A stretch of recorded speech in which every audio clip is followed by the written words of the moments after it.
Hello everyone, welcome back to another new blog. আজ এসেছি কালী পূজায় বগুড়াতে, সেই টোটোতে এসেছি। আর এখান থেকে প্রতিমা আসবে পেছন দিক থেকে, আর এইদিকে যে গেটটা আছে এই দিক দিকে যাবে, দেখবে কত মানুষের সমাগম হবে। আমরা এখন বগড় গ্রামের রক্ষাকালী মন্দিরটা যে আছে এখানে পুজো হবে। এখানটাতে এখন ফাঁকা ফাঁকা লাগছে, আর কিছুক্ষণের পর দেখবে এখানে মানুষের এত ভিড় থাকবে যে পা পাতানোর জায়গা থাকবে না। আর এই দেখো মন্দিরটা খুব সুন্দর ডিজাইন আছে। এর পাশে একটা মন্দির আছে, এই দেখো। আর এই দিক থেকে মেন মূল মন্দিরটা বটে, এখানে পাঠা বলেও হয়। আর এই দেখুন মন্দিরটা কত সুন্দর, অপূর্ব।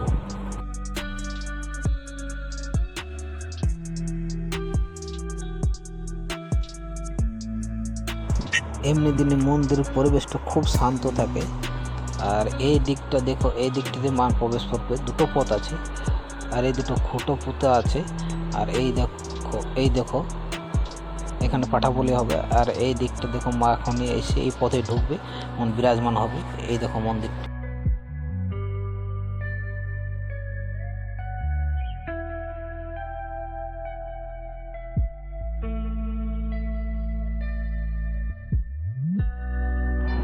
এখান থেকে দেখে রাখো মন্দিরটা, কিছুক্ষণ পর বুঝতে পারবে তোমরা মন্দিরটা কত ভিড় থাকে।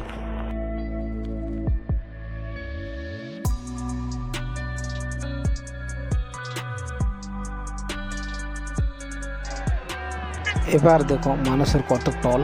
আর এই মা এখন এসে গেছে, হাইওয়ে সামনে আছে। এখান থেকে যত মানুষজন আছে ডন্ডি দিয়ে যাবে।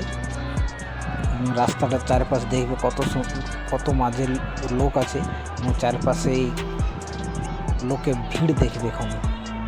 এই দেখো মা মন্দিরের পথে রওনা দিয়েছে। এই দেখো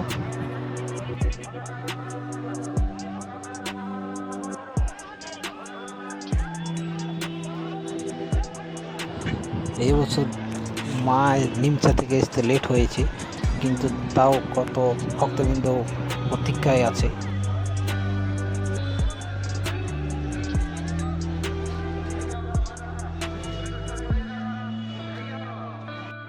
মা যে পাশ দিয়ে আসছে, যে রাস্তাটা দিয়ে, সেই পাশে চারপাশে চারিদিকটা দেখুন কত ভিড় আর কত ভক্ত আছে এখানে, মায়ের জন্য প্রতীক্ষা করছে। মায়ের মন্দিরের সামনে যে প্যান্ডেলটা কিছুক্ষণ আগে ফাঁকা ছিল, এখন দেখুন মানুষের ভিড় কাকে বলে।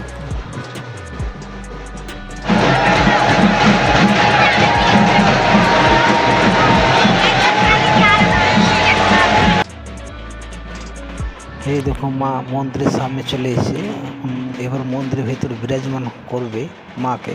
তাই দেখো মানুষের ভিড়টা মন্দিরের সামনেরটা এটা।